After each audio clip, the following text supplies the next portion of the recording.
10 NMAX Turbo harganya tuh setara dengan satu motor ini. Dengan harga segini sih dapat BED Atto-One 2 biji. Di awal tahun 2026 Yamaha ngasih kejutan baru nih, yaitu dengan meluncurkan T-Max yang paling baru. Ini banyak banget peningkatannya di sini yang bakal gue bahas satu persatu. Makanya jangan kemana-mana, tonton terus videonya sampai habis.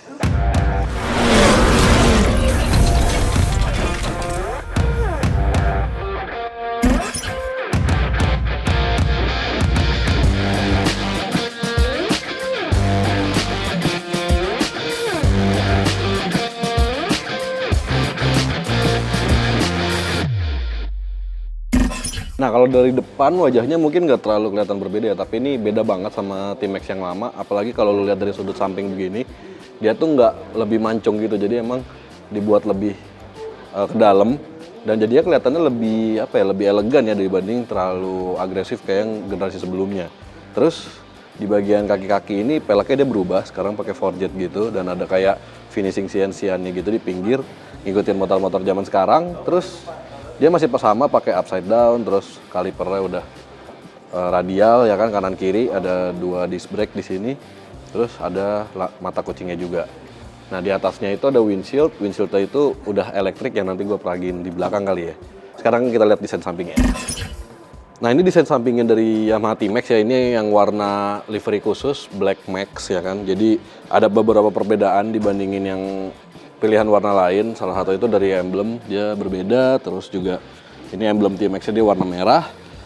Terus di jok sini dia juga dipakein comfort seat dengan ada grafis merah gini ya. Jadi beda sendiri lah, stitchingnya juga warna merah. Nah karena ini T-Max, jadi dia tangkinya tuh bukan di depan sini, melainkan di persis depan joknya sini. Nah ini tangkinya. Nah tinggal gitu aja udah kebuka. Yang penting posisi kuncinya itu mati. Di bagian setang sini juga banyak perubahan ya tentunya, karena banyak banget fitur yang ditanemin yang nanti bakal gue bahas. Terus juga kalau lihat di belakang dia tampilannya juga beda, di lampu belakangnya dia sedikit lebih runcing ya dibandingin yang sebelumnya. Dan kalau lo ngelihat dari samping itu nggak ada shocknya, jadi emang shocknya itu nggak kelihatannya kalau T-Max sama dari generasi sebelumnya juga gitu. Dia ada di bagian bawah, kalau lo longok ke kolong tepat ada ke standar tengah itu baru kelihatan ada olier shocknya. Nah shocknya emang di bagian bawah dari mesin. Terus dia sebelah kiri nggak ada box CVT karena dia pakainya model belt gitu. Transmisinya beda kayak Matic yang lainnya. Nah di sini bisa lihat ya, dia nggak ada anak kunci, nggak ada knob kayak keyless motor pada umumnya, tapi pakainya tombol begini, modern banget. Dan buat nyalainnya itu tinggal pencet yang ini aja, dia bakal nyala. Nah ini tampilan welcomingnya kayak tadi. Terus ini banyak banget tampilan yang ditunjukin, dan di bagian tachometer ini dia tuh bisa berbeda-beda temanya, jadi bisa diatur secara manual ya, jadi lu bisa ngatur-ngatur sendiri mau tema yang kayak gimana buat tachometer, tapi cuma tachometer aja. Buat speedometer, MID itu masih sama semua. Nah ini informasinya banyak ya, dari bensin gitu-gitu, trip A, trip B, tripnya banyak banget nih, ada trip F, trip 1, trip 2, sama odo juga. Terus kalau kita ke saklar yang sebelah kiri, itu tuh banyak banget yang bisa kita otak-atik di sini. Ini salah satunya adalah screen adjuster. Nah ini gua panen screen adjuster, tinggal di, nah ini nih kelihatan ya screen adjuster, tinggal dinaik turunin. Nah windscreennya langsung naik turun.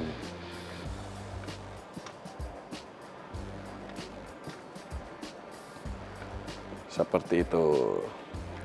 Terus ada lagi soal grip warmer ya kan, jadi bisa menghangatkan hand gripnya kalau kita lagi di kondisi hujan atau di gunungan yang dingin.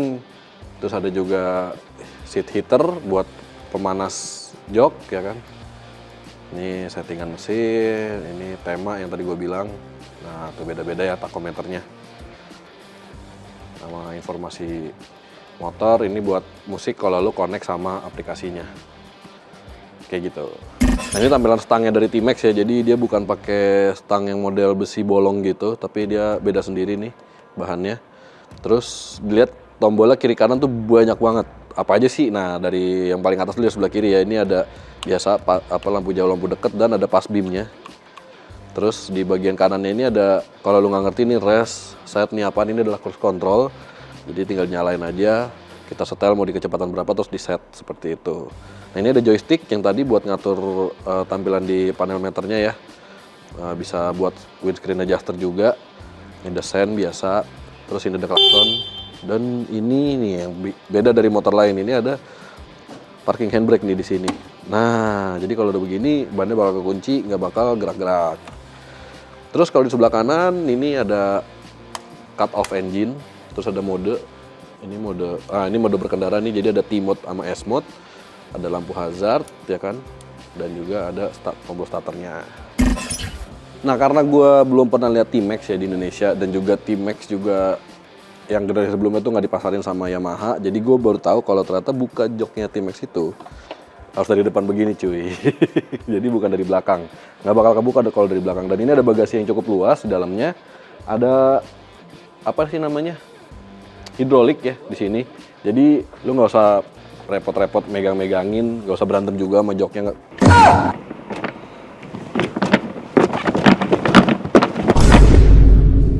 Karena takut turun, karena ini udah bakal fix begini posisinya, nggak bakal turun. Buat nutupnya ya tinggal, nah kayak gitu, enak kan? Nah, ini bagian mesin dari T-Max ya, sebenarnya nggak kelihatan mesin utamanya ada di depan sana, tapi buat penggeraknya itu sampai ke sini, yang mana dia pakai transmisi otomatis, cuma bukan kayak CVT gitu, jadi nggak kelihatan di sini. Di sini dia pakai belt doang, jadi ada setelan ininya ya, kayak setelan rantai ya kalau di motor-motor manual.